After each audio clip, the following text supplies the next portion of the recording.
dünyanın ən ağıllı və təsirli qadın liderlərindən biri ilə tanış olmağa hazırsınız. Amma əvvəlcə bizi izləməyi unutmayın. Kleopatra 7-ci əsrdə eramızdan əvvəl 69-cu ildə Misirdə doğulmuş son Ptolemey hökmdarıdır.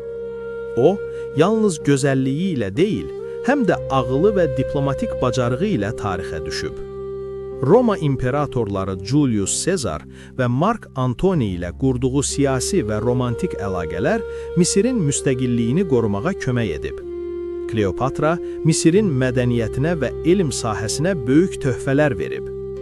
Maraqlı faktlardan biri odur ki, Kleopatra bir neçə dili sərbəst bilirdi və diplomatik danışıqlarda bu bacarığını tez-tez istifadə edirdi.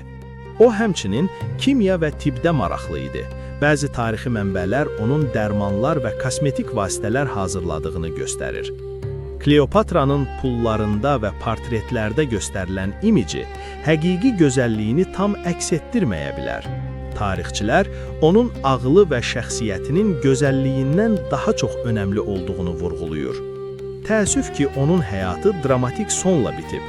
Kleopatra eramızdan əvvəl 30-cu ildə vəfat edib.